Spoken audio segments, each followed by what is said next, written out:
why they call me Flower. That's not that part. Is it? Is it? He said, that's all right. He can call me Flower if he wants.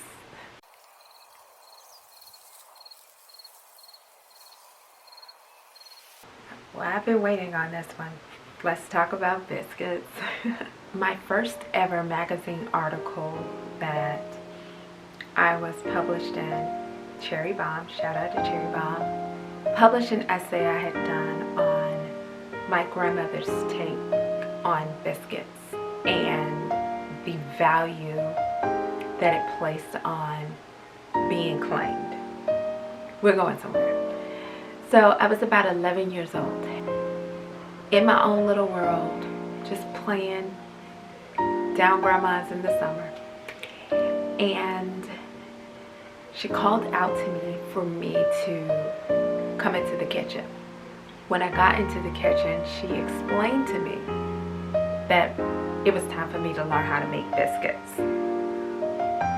But she said it in a way that was memorable and severely, I suppose in this climate, problematic.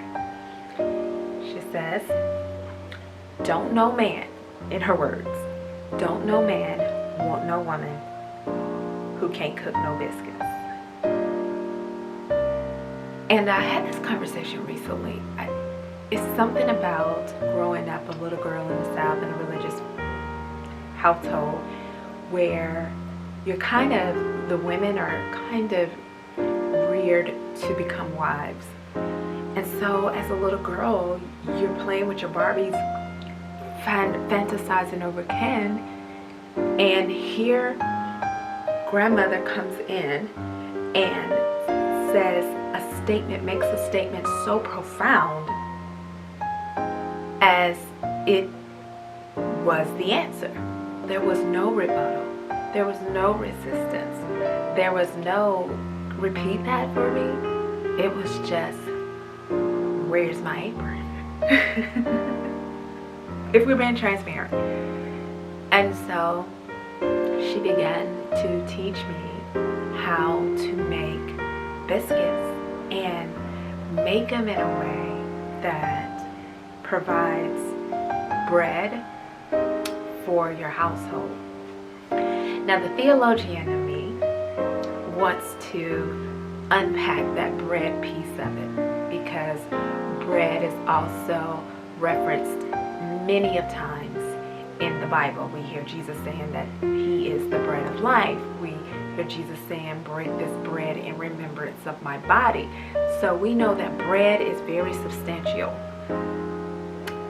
And here I am learning how to create this bread moment in order to grow up and to be able to show a man that I can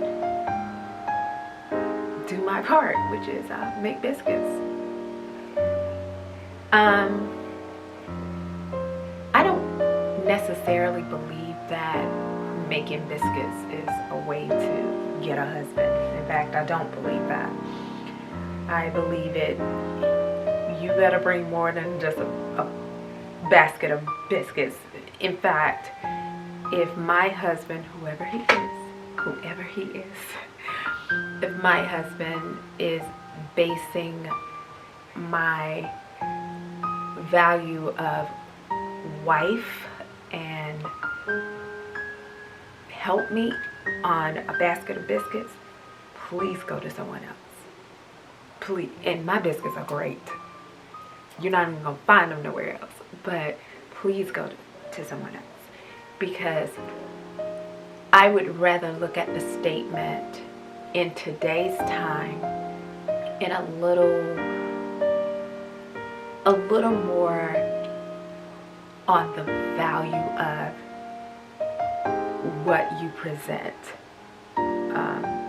or what you bring to the table, if that makes sense, or honestly being the table.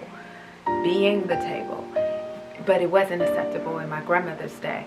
So she comes from a generation where value of womanhood rests largely on being a homemaker. And so I'm confident that her grandmother probably said the same things to her, or her mom, or whomever, meaningful adults said the same things, and perhaps it had some weight to it at that time, getting my grandfather or any other man that she may have dated or whatever. Maybe it had some weight to it. But in today's society, I think it's less about being able to make biscuits, but more so about being able to have a value about yourself that you can present to the world and to yourself. If you look in the mirror and you are proud of what you create, what you mold, what rises up to the top when the heat is on, then that's enough to celebrate alone. Forget the guy. Celebrate yourself, and you'll attract the right people.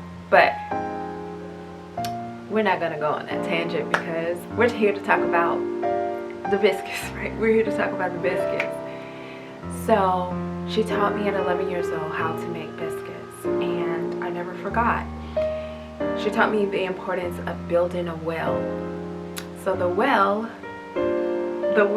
is flour that has been gathered towards the edges of the bowl to create a hollow center, because it's going to house something.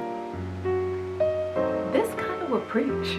It's going to house something that doesn't need to infiltrate itself altogether, but gradually. So my grandmother only used self-rising flour, and that's what I do. I'm sure that I can do an all-purpose recipe, but why when self-rising gives you all the magic?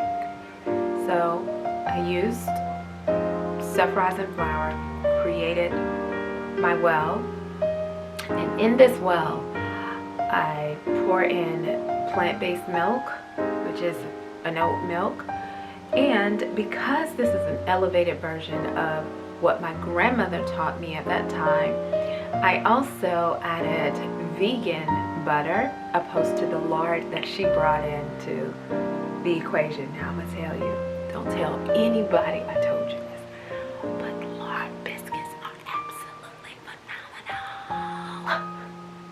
phenomenal. But I wouldn't dare eat a lard biscuit today, ever. So I use vegan butter, and it's so important that the butter is super cold. I always stick my sticks. I put my sticks in the freezer and bring them out the minute that I am going to add them to the well. So the well has the milk, the well has the butter. Also, I've learned that when you add yeast into the equation, that you get a magical moment, a magical taste in this biscuit. So we added yeast, or I added yeast, right? Because you have to activate that yeast, and activating it means you take the yeast from the packet and place it with warm milk and a tablespoon of cane sugar. The directions are usually on the package. So I activated my yeast, and we're talking like 5 minutes, and then added that to the well. So we have the yeast, we have the milk, we have the cold butter. But 2 ingredients carried this biscuit recipe to levels unlike any level I've ever tasted. And I'm not just saying this because it's mine. I'm saying it because it's truth. The 2, unrefined honey and rosewater. If you look in the grocer sections or whatever market you go to, you have different takes on honey. I wanted a honey that had bits of crystallization in it. Even though I was melting it down to pour into that, I still wanted some crystallization honey. So I have that, and you can also elect to get honey with the honeycomb and bits of that, that's perfectly fine. Or you can just elect to do regular honey. Either way, bring in honey into this piece. Also, we added rosewater. I'm a rosewater fanatic. I love floral, fragrant additives into foods.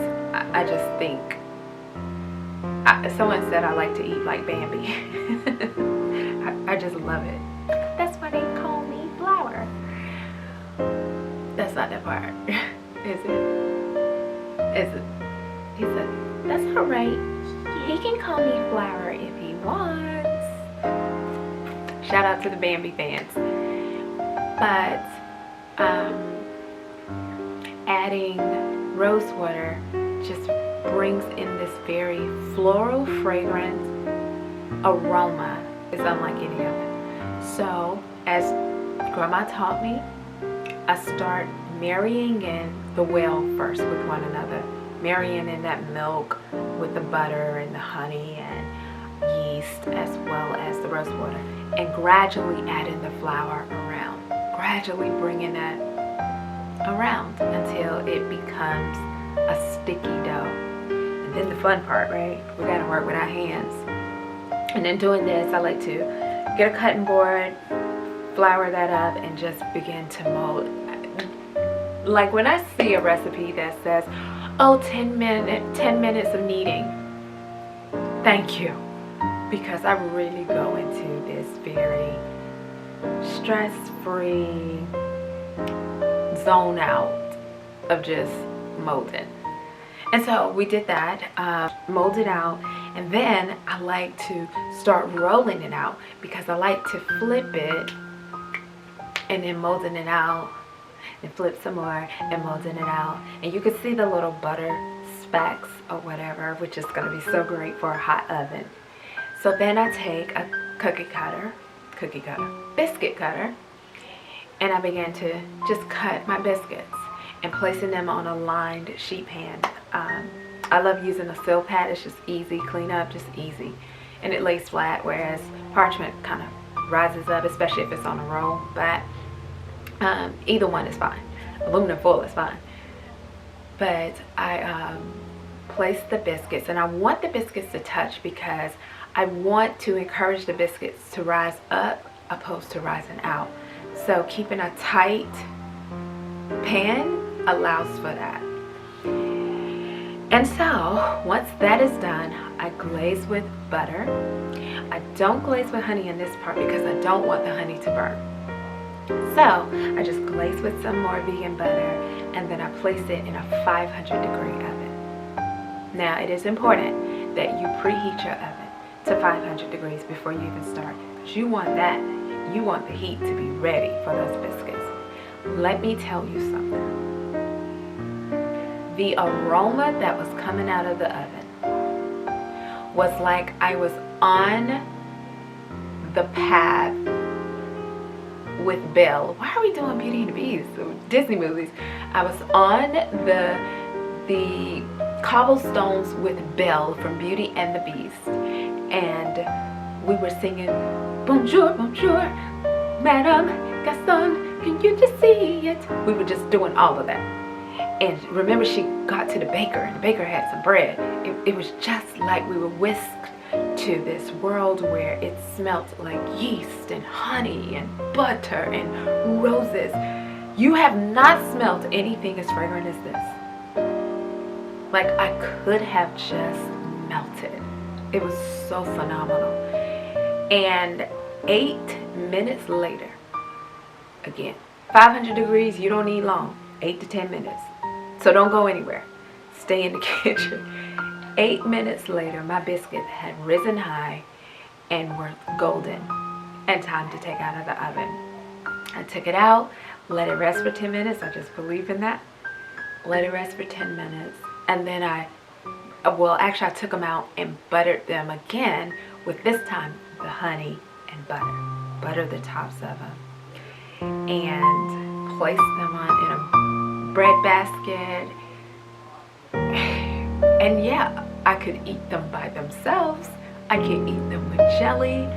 I also thought about making a vegan sausage gravy to eat them like that. Either way, I can eat these all day. I don't need to, but I could. When I'm making biscuits, anytime I'm making biscuits, whether it's elevated versions or just straight up Southern style biscuits, it always brings me back to don't know man, won't know woman who can't cook no biscuits. You gotta do the head seconds. Don't know. It brings me back to that. And my truth is that whether it gets me the man or not, or should I say whether it gets me the blue box or the red box, I know how to do it. Whether it enlightens me to know to approach life and in my callings and my world in the form of biscuits, molding something great together, that it rises up to something delightful for others. That is what I know how to do. And that makes me happy.